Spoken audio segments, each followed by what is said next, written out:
The week before Thanksgiving gnawed at me, and not because of work. Running Northline strategy after 12 years is reflex.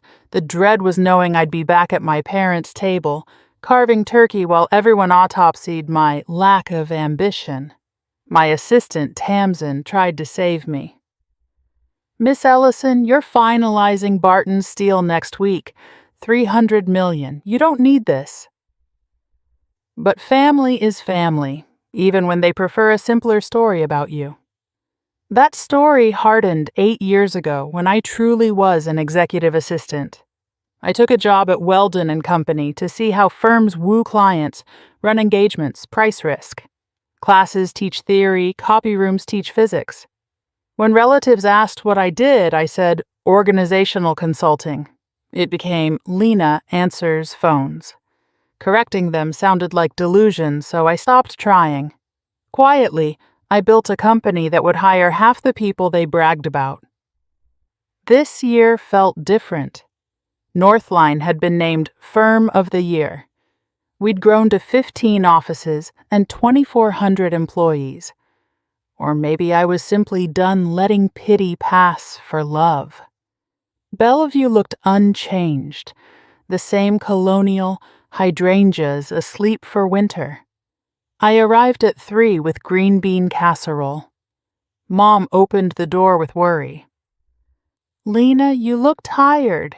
Are they paying you enough?"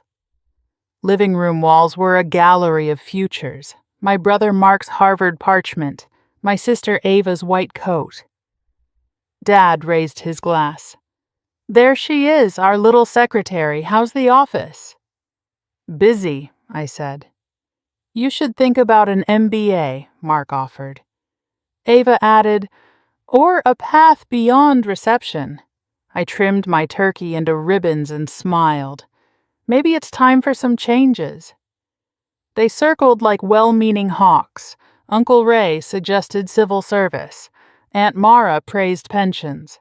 Dad cleared his throat, winding up. "You're 30, Lena. You can't coast forever."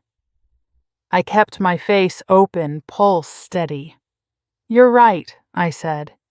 Agreement stunned him more than argument. Dinner slid forward on rails. Mark's fund closed another $1 billion. Ava's cath lab unveiled a new protocol. The twins compared offer letters. When attention swung back to me, I offered bland truths. Client relations, project timelines, because the fuller story always sounded like bragging to people who preferred me small. The night ended with foil-wrapped leftovers and Dad's relieved pat, as if he'd nudged a lazy boat toward shore. The next morning, I was at Northline by 6. Tamsin brought espresso. "Final read on Calder?" Calder Manufacturing, Dad's company, had approached us months ago. Our team mapped the rot. Redundant layers, gummed approvals, money bleeding into yesterday's processes. Restructure would only slow the crash. Acquisition would redirect the river. By Sunday evening, partners were briefed. By Monday's bell, signatures were inked. At 10 a.m. Pacific, the release went live. Northline Strategy acquires Calder Manufacturing in $2.8 billion. All-cash deal. Operational excellence. Jobs preserved. At 10:47, Dad called. I watched Elliott Bay turn pewter. "Lena," he said, voice thin, "someone sent a memo. Says we've been bought by Northline." He searched for the word. "Consultancy."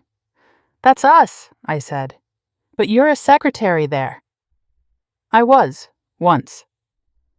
Paper rustled at his end. At mine, the city kept breathing. He read slowly. "Lena Ellison, founder and chief executive."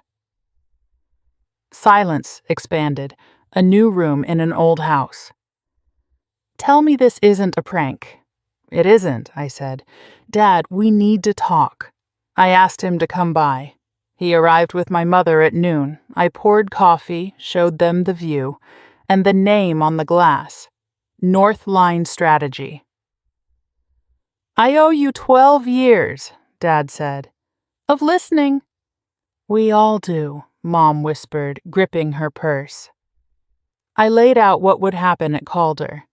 No layoffs, training new systems, a slimmer chain of sign-offs. Your team's experience is the spine. I'd like you to co-chair the quality transition. It's a promotion, not mercy. He blinked, then nodded, an engineer accepting a measurement. I can do that. We talked through the years they'd missed. The apartment office, the first client, London, Singapore. I kept the tone plain. I wasn't auditioning for their pride. I was telling the truth. When they stood to leave, Dad touched the conference table, as if to confirm it was real. Lena, he said, voice rough. No more advice from me unless you ask. I'm sorry for making you smaller, so I could feel sure of the world. Thank you, I said. And when we're together, I'm just your daughter. Deal? Deal, he said. That weekend we gathered again in Bellevue. Same house, new air. Mark hugged me long. Ava asked precise questions and actually waited for answers. When Dad started to introduce me to Uncle Ray as my daughter who, he stopped, smiled, and finished. Who's bringing dessert? We ate and laughed. I took the pecan pie from the oven and set it beside the turkey. The old story slid off the table like a paper place card. After dishes, my phone buzzed with a London update. I silenced it. Everything okay? Mom asked. Everything's good, I said. We can talk shop tomorrow. Tonight, I carved, listened, and belonged exactly as myself, fully.